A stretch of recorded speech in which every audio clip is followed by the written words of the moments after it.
नमस्कार, मी कांचन तांबोळकर. अनुराधास चॅनलमध्ये तुमचं खूप खूप स्वागत आहे. आज घरच्यांची फरमाईश आहे मटार पराठ्यांची. चला तर मग मटार पराठे कसे करायचे ते आपण बघूया.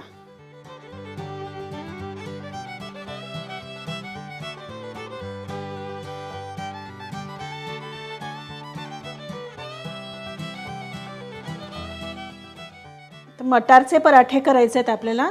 त्याच्याकरता मी हे पीठ भिजवून घेते. कणिक घेतली आहे आणि 2 चमचे याच्यात बेसन घातले. थोडंसं चवीपुरतं मीठ घालूया, थोडं तेल घालू आणि नेहमी भिजवतो तसं आपण हे पीठ भिजवून घेऊ. तर मटार पराठ्याच्या स्टफिंगची आपण तयारी करतोय. तर हे बटाटे मी घेतलेत, हे आपण चॉपरमधनं बारीक करून घेऊ. आता हा कच्चा साल काढलेला बटाटा होता, हा बारीक करून झालेला आहे. आणि आता आपण मटार पण बारीक करून घेऊया. आता हा मटार पण आपण बारीक करून घेतला आहे. आता आपण पुढच्या कृतीकडे वळूया. पराठ्याला चव येण्यासाठी आपण हा ठेचा करून घेतला आहे. ह्याच्यात आपण आलं, लसूण, मिरची आणि कोथिंबीर घेतलं आहे. हे आपण जाडसर वाटून घेतलं आहे. आता हे जिन्नस परतण्यासाठी आपण थोडंसं तेल घेऊया. कढई छान गरम झाली आहे. आपलं तेल पण गरम झालं आहे. त्याच्यात आपण 1 चमचाभर हा ठेचा घालू.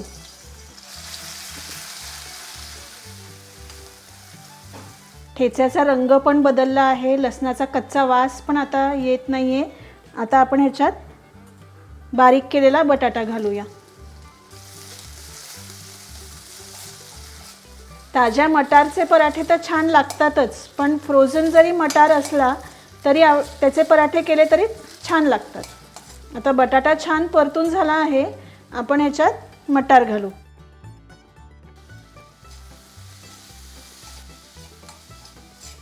ह्याच्यात मसाले घालून घेऊ आपण.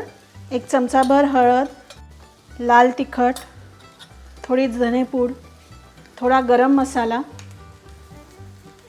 थोडी कसुरी मेथी,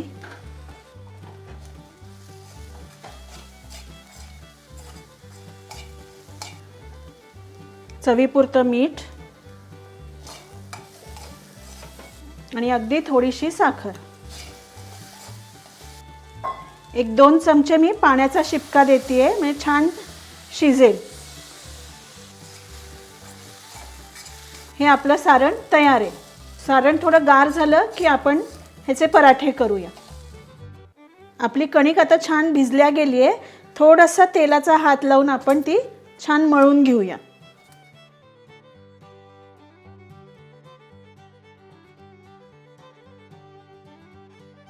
कणकेचे आपण गोळे करून घेतलेत. त्याच्यात आपण आता सारण भरून घेऊ. असं खोलगट आपण करून घेतलंय. आता ह्याच्यात आपण सारण भरू.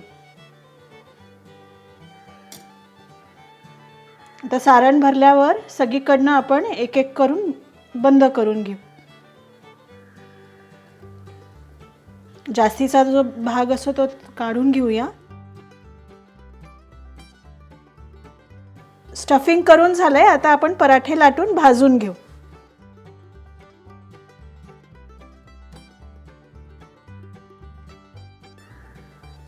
हा छान लाटून झालाय. असा जाडसर थोडासा लाटायचा, कारण हा पराठा आहे. खूप पातळ लाटला तर त्याची चव येणार नाही. आता हा पराठा आपण भाजून घेऊ.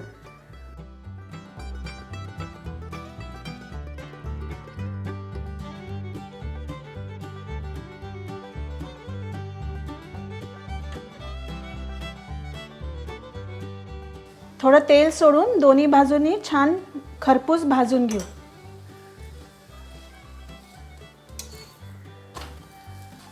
छान भाजून झालंय. आता आपण पराठा काढून घेऊया.